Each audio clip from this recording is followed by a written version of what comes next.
कौन था Mustafa Kemal Ataturk? एक हीरो जिसने तुर्की बचाया, या वो शख्स जिसने 1300 साल इस्लामी विरासत खत्म कर खिलाफत तोड़ी? सच क्या है, ये वीडियो देखिए और खुद फैसला करें।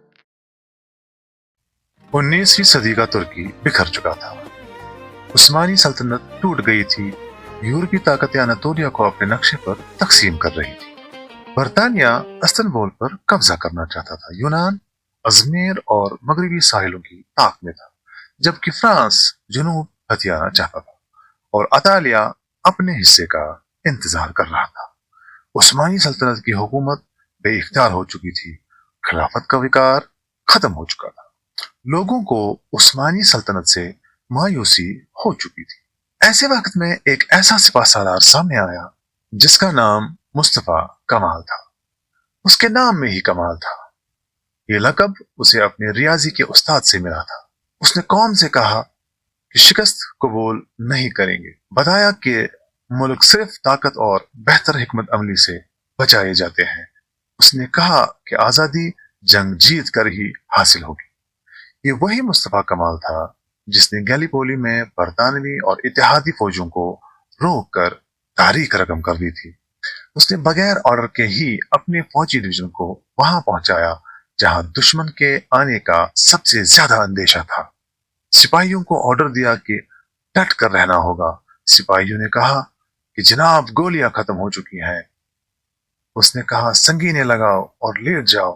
फिर उसने वो तारीखी जुमला दोहराया जो आज भी तुर्की फौज को पढ़ाया जाता है, मैं तुम्हें हमले का हुक्म नहीं देता, मैं तुम्हें मरने का हुक्म देता हूं।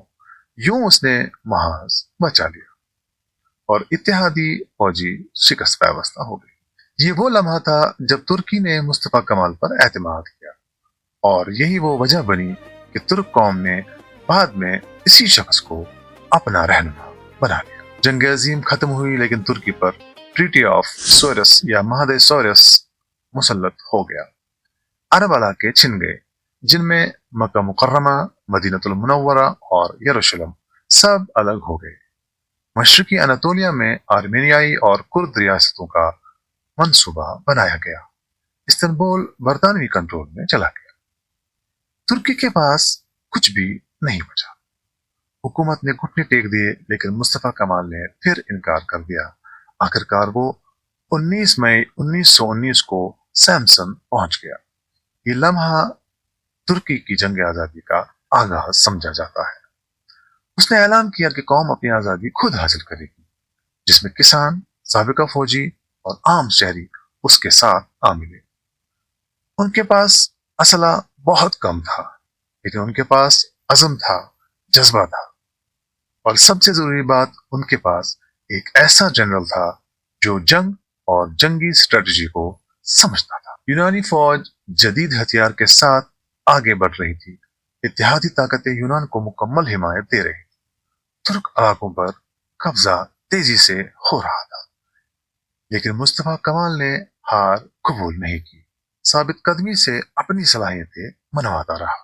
1922 में उसने बड़ा हमला किया। ये ग्रेट ऑफेंसिव कहलाता है। तुर्क फौज ने चंद हफ्तों में यूनानी फौज को शिकस्त दे दी और यूं अजमेर आजाद हो गया।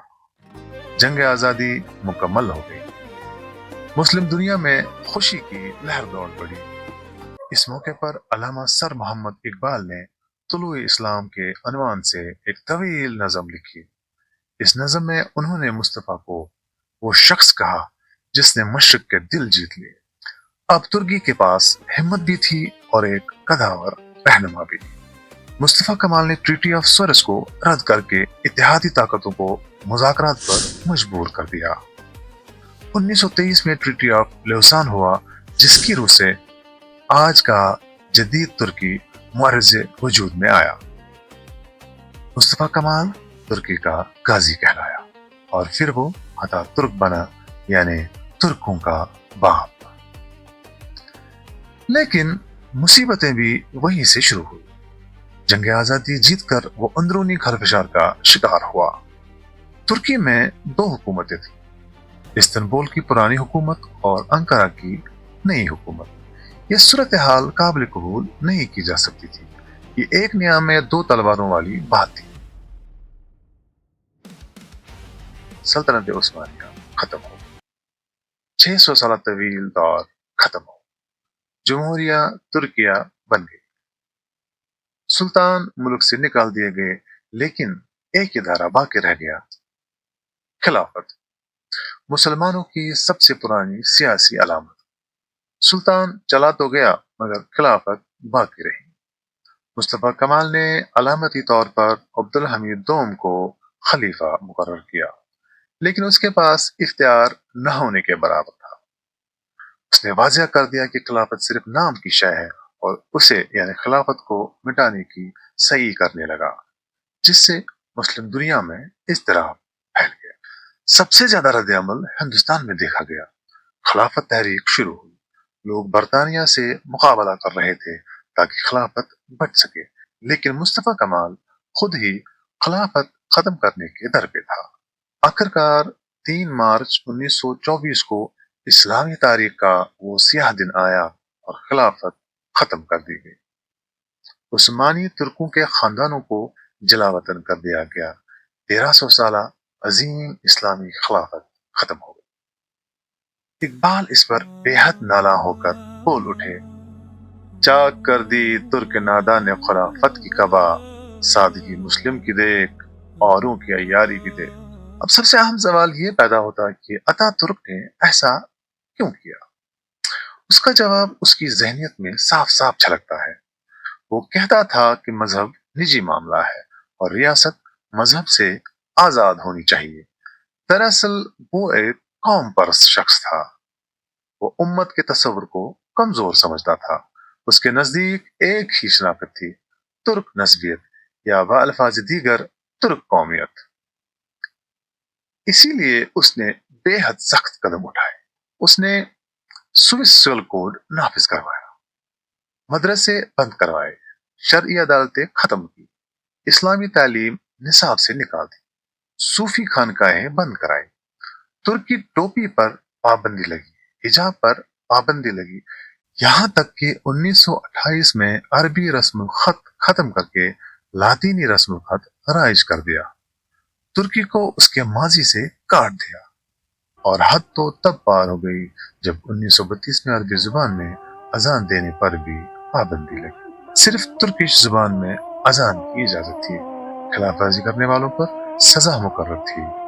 یہ پابندی 18 سال تک رائج رہی۔ بعد ازاں 1950 میں عدنان مندرس پرائم منسٹر بنے اور انہوں نے ہی عربی میں اذان بحال کی، لیکن بعد میں اسے بھی پھانسی دے دی گئی۔ ایک طرف اتا ترک نے ترکی کو جدید ریاست بنایا، لیکن اس نے ہی مذہبی شناخت کو محدود کر دیا۔ اس لیے آج تک یہی سمجھا جاتا ہے کہ اس کی شخصیت دو رخی تھی، ترک قوم کے لیے قومی ہیرو، مسلم دنیا کے لیے ایک جلاد نما ولن۔ وہ اپنے ملک اور اپنی قوم کا نجات دہندہ بنا، لیکن اس کے ہاتھوں خلافت کا جامہ چاک ہوا۔ وہ قوم کو مضبوط کرتا ہے، لیکن اس کے فیصلے مذہبی روایت کی بنیادیں ہلا دیتی ہے۔ یہی ہے مصطفیٰ کمال اتا ترک کی پوری کہانی اور پورا سچ۔ ایک ایسا آدمی جس نے ترکی کو موت کے دہانے سے نکالا، لیکن اسلامی دنیا کا 1300 سالہ عظیم سیاسی، سماجی، اخلاقی اور آفاقی نظام ختم کر دیا۔ ترکی کا قومی ہیرو بھی اور اسلامی تاریخ کا ولن بھی، روشن خیالی کا علم بردار بھی اور تنازعات کا مرکز بھی۔ یہی اس شخصیت کی اصل پیچیدگی، یہی وہ بات ہے جو اسے مسلم تاریخ کی سب سے نقصان دہ اور پیچیدہ ترین شخصیت بناتا ہے۔